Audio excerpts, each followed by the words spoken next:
Sorry sir, আমি আপনাকে বারবার ফোন করছিলাম এইটা বলার জন্য যে আগামী 7 দিন আমি কোনো ফ্লাইটের ডিউটি করতে পারবো না। আগামী 7 দিনে মিনিমাম আমার ছুটিটা দরকার। আমার ওয়াইফ রাঙামতি ও নিখোঁজ। আসলে স্যার ও কিডন্যাপ হয়ে গেছে। আপনি পুরো জিনিসটা হয়তো খবরে দেখেছেন, আপনি জানেন। ওর উপর ভিশাসলি তীর দিয়ে অ্যাটাক করা হয়, পিঠে অনেকগুলো তীর মারা হয়। তারপরেও ন্যাশনাল কোয়ালিফায়ারে গিয়ে হার মানেনি স্যার। ও সাংঘাতিক রকমভাবে চেষ্টা করেছে, সব রকমভাবে চেষ্টা করেছে, কিন্তু পারেনি। কি করে একটা মানুষ পারবে এরকম অবস্থায়?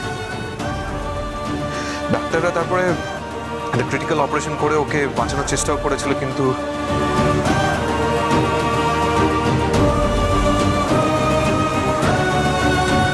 ইঞ্জুরির থেকে সারা তো দূর, ক্যাম্পেনের আগে ওকে কিডন্যাপ করে নিয়ে চলে গেছে। কিংবা কারা করেছে আমরা সেটা বুঝতে পারছি না। পুলিশ পুরো ব্যাপারটা ইনভেস্টিগেট করছে, মনে হয় ওকে খুঁজছে। আমরা শুধু অপেক্ষায় আছি স্যার। আসলে স্যার রাঙামতি আমার পরিবারের কাছে খুবই খুবই ইম্পর্টেন্ট একজন মেম্বার। আমার তো মাঝে মাঝে মনে হয় আমার মা আমাদের সকলের চেয়ে রাঙামতিকেই বেশি ভালোবাসে। হয়তো সেটা সত্যি। মায়ের খুবই প্রিয় ছাত্রী, সেই জন্যই মা যাতে ও তীরন্দাজিতে এগোতে পারে ওকে জঙ্গলের গ্রাম থেকে শহরে নিয়ে এসেছিল। তারপরে ওর সঙ্গে আমার বিয়ে হয়।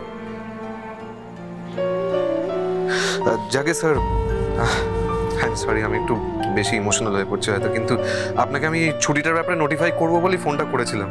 একলব্য, তুমি 7 দিনের ছুটি অ্যাপ্লাই করে দাও, আমরা স্যাংশন করে দিচ্ছি। কিন্তু মনে রাখবে আগামী 30শে জুলাই তোমাকে কিন্তু ফ্লাই করতেই হবে। ফ্লাই করতেই হবে স্যার?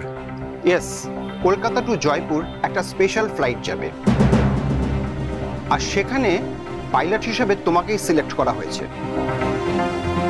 বেঙ্গলের একটা high profile delegate team Jaipur যাচ্ছে একটা ইন্টারন্যাশনাল সামিটের জন্য, আর তুমি হচ্ছে আমাদের মোস্ট এফিশিয়েন্ট পাইলট। তাদের সেফলি নিয়ে যাওয়ার দায়িত্ব তোমাকেই দেওয়া হয়েছে। ঠিক আছে স্যার, আশা করছি রাঙামতি তার মধ্যে ফেরত চলে আসবে। সবকিছু মিটে গেলেই আমি আপনাকে কল করছি।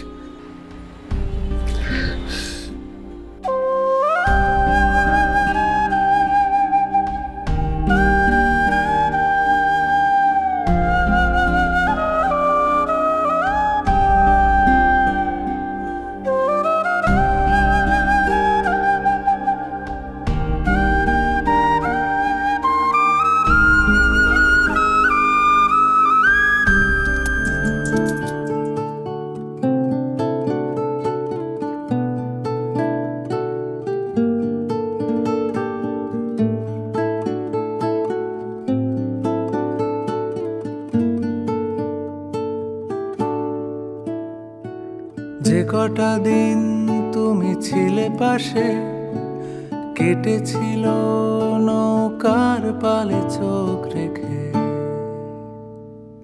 যে কটা দিন তুমি ছিলে পাশে, কেটেছিল নৌকার পালে চোখ রেখে। আমার চোখে ঠোঁটে গালে তুমি লেগেছিলে,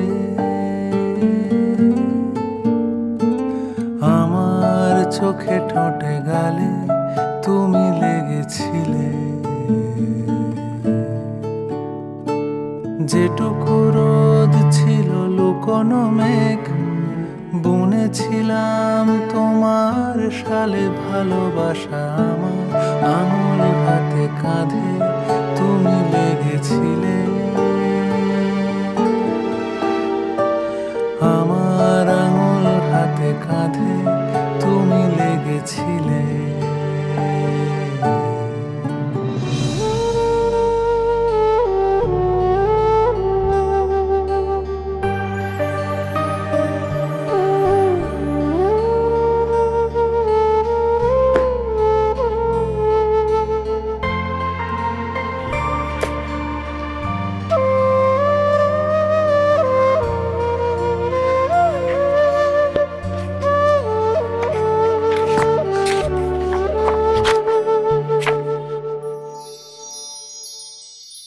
রাঙামতি ডায়েরি লিখতো?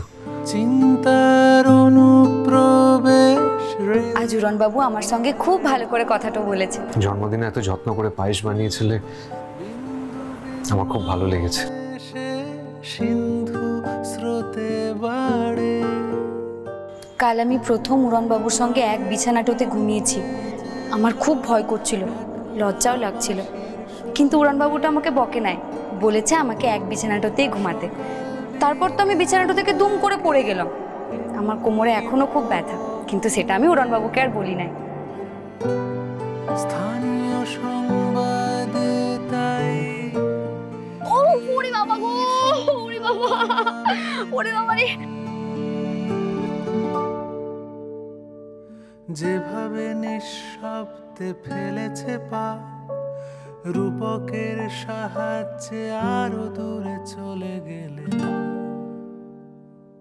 যেভাবে নিঃশব্দে ফেলেছে পা, রূপকের সাহায্যে আরো দূরে চলে গেলে আমার অলস জোছনা।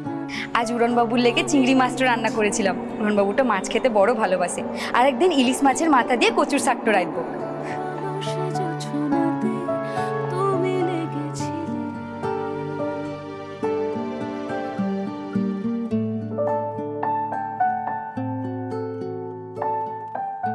আজকে উড়নবাবু বেঙ্গালুরু থেকে পেলেন্টো নিয়ে ফিরেছে। মা তো খুব খুশি। শীতের শুকনো পাতা মাড়িয়ে গেলে চলে। আজকে উড়নবাবু বাড়ির সকলের সঙ্গে মিলে আমার জন্মদিনটা পালন করেছে।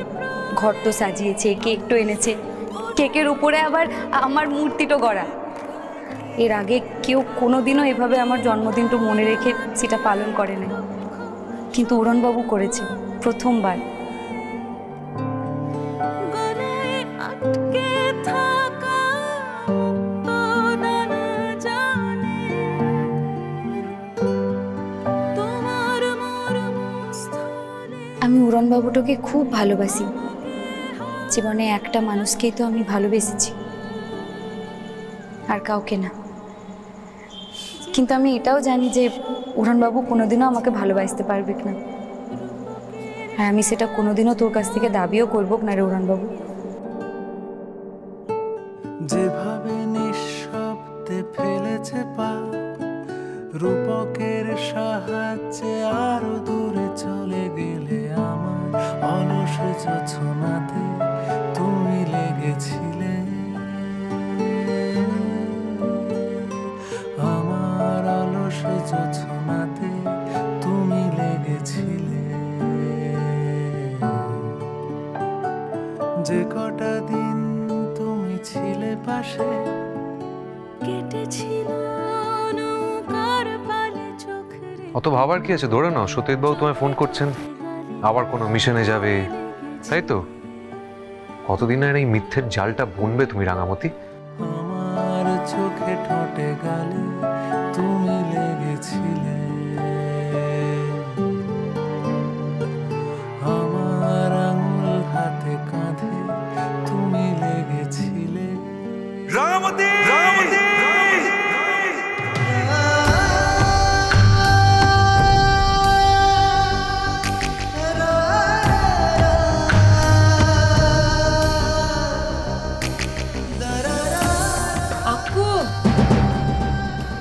এই আক্কু শিগগির নিচে আয়, সত্যজিৎ বাবু এসেছেন, কি বলছেন শুনে যা। সতীশ বাবু আপনি এসেছেন? রাঙামতির কোনো খোঁজ পাওয়া গেছে? ও কোথায় আছে? মিস্টার বোস, আপনি প্লিজ শান্ত হন। এখন অবধি যা যা আপডেট আছে সেগুলো দেওয়ার জন্যই আমি আজকে এখানে এসেছি। সত্যজিৎ বাবু, রাঙার কোনো খোঁজ পেলেন? একটু তাড়াতাড়ি দেখুন না, বাড়ির সবাই রাঙাকে নিয়ে প্রচন্ড টেনশনে রয়েছে। মেয়েটাকে যে কারা নিয়ে গেল, কোথায় নিয়ে গেল?